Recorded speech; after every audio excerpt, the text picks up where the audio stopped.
देश में जनगणना के तहत मकानों की गिनती का पहला चरण गुरुवार से कई राज्यों में शुरू हो गया है।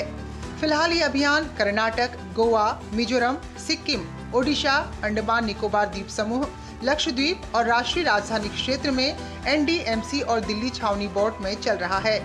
15 मई तक चलने वाले इस अभियान के दौरान गणना कर्मी घर घर जाकर मकानों की गिनती करेंगे और परिवार के मुखिया से घर में उपलब्ध सुविधाओं से जुड़ी जानकारियां जुटाएंगे। 1 month we will have house to house. पहले 3 दिन यानी कि 16 से 18 अप्रैल तक घरों की नंबरिंग का काम होगा। हमारा मुख्य उद्देश्य है कि कोई भी घर छूटे नहीं और 100% कवरेज सुनिश्चित हो। उसके बाद गणना कर्मी जनगणना प्रश्नावली भरेंगे। इसमें कुल 33 प्रश्न होंगे। 33 क्वेश्चंस जो है पूछे जाएंगे।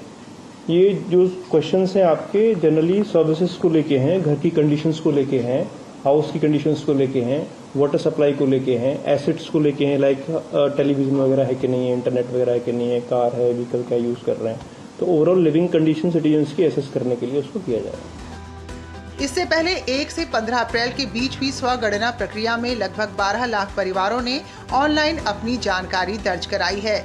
विशेष बात यह है कि पहली बार इतनी बड़ी आबादी को खुद डेटा भरने का अवसर दिया गया है।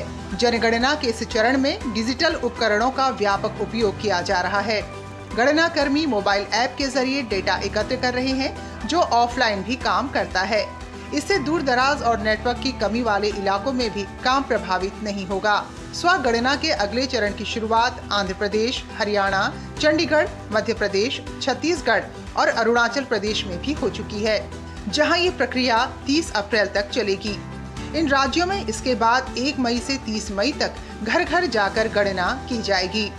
बिहार में स्वगणना 17 अप्रैल से 1 मई तक होगी, जबकि 2 मई से 31 मई तक घर घर जाकर डेटा संग्रह किया जाएगा। राज्य के मुख्यमंत्रियों ने भी इस प्रक्रिया में लोगों से बढ़ चढ़कर भाग लेने की अपील की है। जनगणना हमारे देश के लिए अत्यंत आवश्यक है।